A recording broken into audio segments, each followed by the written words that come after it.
মান তাকাল্লামা বিকালামিদ দুনিয়া ফি খামসাতি মাওয়াদিআ, পাঁচটি স্থানে পাঁচ জায়গায় কথা বললে আখবাতাল্লাহু আনহু বিইবাদাতি 40 সানাতা।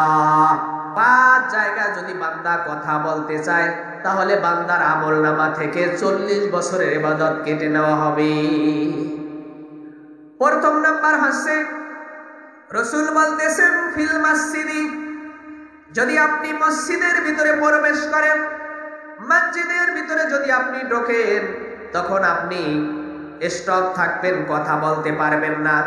যদি মসজিদের ভিতরে ঢুকে আপনি দুনিয়াবি কথা বলেন তাহলে বরঞ্চ আপনার সওয়াব হবে না, আপনার আমলনামা থেকে 40 বছরের ইবাদত নষ্ট হয়ে যাবে। এজন্য আমরা যারা মসজিদে প্রবেশ করব, সহি নিয়াতে প্রবেশ করব এবং ইতিকাফের নিয়াতে প্রবেশ করব ইনশাআল্লাহ।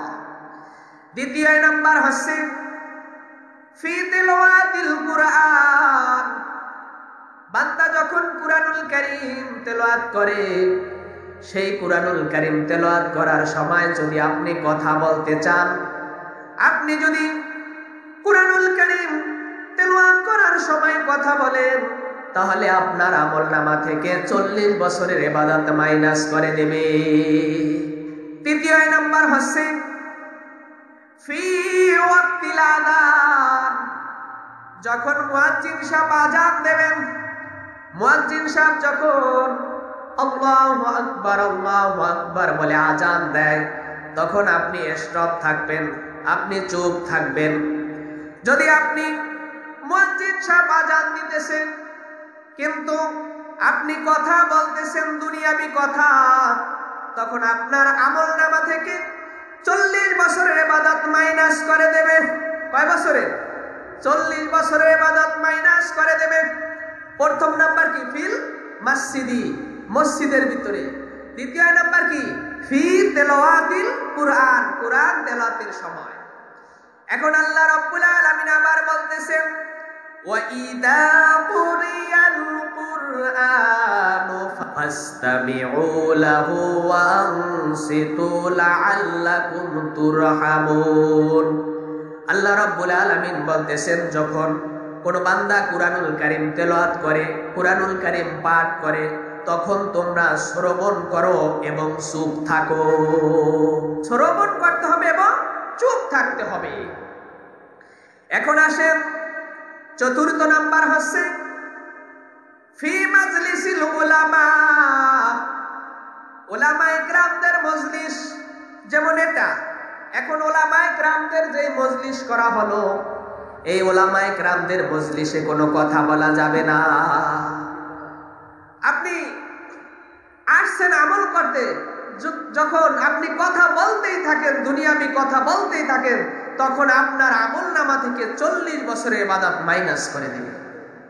উলামায়ে কেরাম যখন কথা বলেন সেটাও সুন্দরভাবে শ্রবণ করতে হবে, কারণ নবীদের ওয়ারিস হচ্ছে উলামায়ে কেরাম। নবীদের ওয়ারিস কি? উলামায়ে কেরাম।